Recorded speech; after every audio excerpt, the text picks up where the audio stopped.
MSNBC's Joe Scarborough ripped Republican senators who are blabbing about U.S. assistance to Ukraine's war against Russia.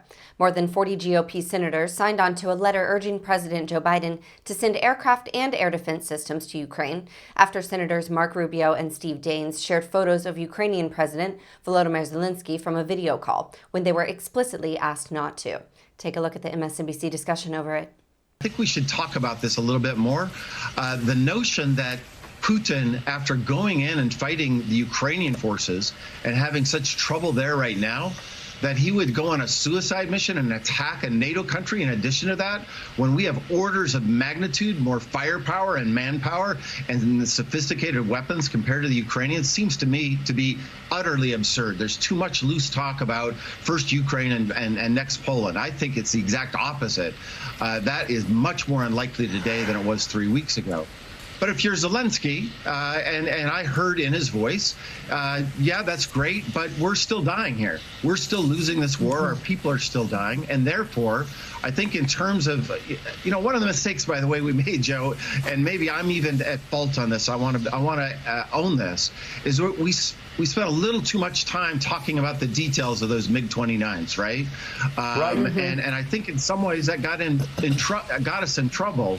Instead, we should just quietly send the weapons he needs to help defend the air and defend against artillery.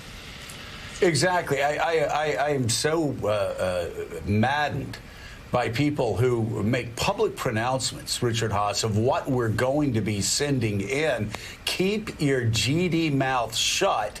That's the last thing we need to do. We have senators running around Capitol Hill talking about regime change, where you're putting us into an all-or-nothing nuclear war or defeat situation. If that thought sinks in to Putin's mind, we have people running around saying, look at what we're going to ship into Ukraine.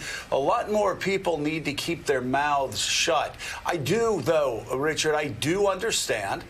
And it's something that I was warning about a week ago. Before we signed off last Friday, I said, I know you're going to see a lot of horrifying images on your air over the next week. We need to keep our heads about us and not trigger World War III.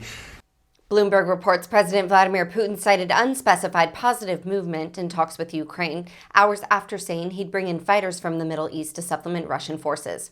He also spoke Friday with Finland's leader, who called on Putin to enact a ceasefire.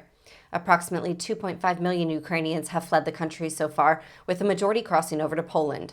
2 cities in western Ukraine, far from the site of fighting to date, were hit by airstrikes overnight last night.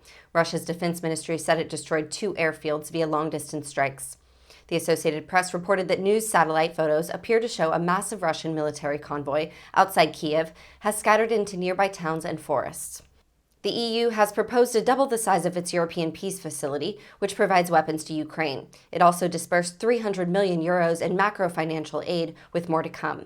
U.S. President Joe Biden is set to call for an end to normal trade relations with Russia. The UN Security Council, at Russia's request, will meet Friday to discuss claims there are bioweapon and chemical weapons facilities in Ukraine.